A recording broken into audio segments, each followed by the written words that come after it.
اپنے دل کو خوش رکھنے کے لیے سب سے بہترین صورت جو قرآن پاک میں ہے وہ سورہ دوحہ ہے۔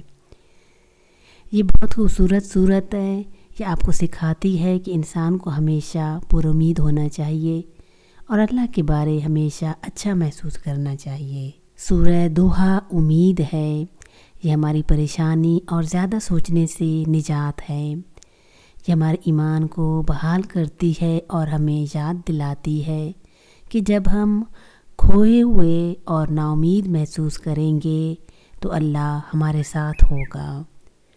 شکوک و شبہات کے لمحات سورہ دوحہ پر غور کرنے سے بے پناہ سکون ملتا ہے۔ یہ سکھاتی ہے کہ ہر مشکل کے بعد آسانی ہے اور اللہ کی نصرت ہمیشہ قریب ہوتی ہے۔ یہ خوبصورت صورت یاد دہانی کراتی ہے کہ رات چاہے کتنی ہی تاریک کیوں نہ ہو، صبح ضرور آئے گی نئی شروعات کے سنگ۔ سورہ دوحہ اس وقت نازل ہوئی جب آپ صلی اللہ علیہ وآلہ وسلم پر 6 ماہ سے کوئی وحی نازل نہ ہوئی، تو حضرت محمد صلی اللہ علیہ وآلہ وسلم کے دماغ میں بہت سے خیالات آنے لگے کہ شاید میرا رب ناراض ہو گیا ہے جو اتنے عرصے سے جبرائیل علیہ السلام نہیں آ رہے وحی لے کر۔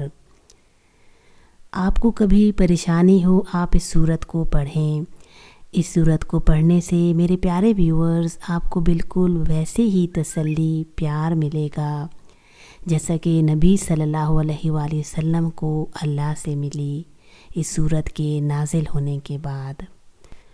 اعوذ باللہ من الشیطان الرجیم، بسم اللہ الرحمن الرحیم، والضحى واللیل اذا سجى ما ودعك ربك وما قلى وللآخرة خير لك من الأولى ولسوف يعطيك ربك فترضى ألم يجدك يتيما فآوى ووجدك ضالا فهدى ووجدك عائلا فأغنى فأما اليتيم فلا تقهر وأما السائل فلا تنهر وأما بنعمة ربك فحدث۔ قسم ہے آفتاب کی روشنی کی اور رات کی جب وہ چھا جائے، نہ تو چھوڑ دیا تم کو اے نبی صلی اللہ علیہ وآلہ وسلم تمہارے رب نے، اور نہ ہی ناراض ہوا، اور بے شک آخرت بہتر ہے تمہارے لیے دنیا سے، اور عنقریب عطا فرمائے گا تمہارا رب اتنا کچھ کہ تم خوش ہو جاؤ گے۔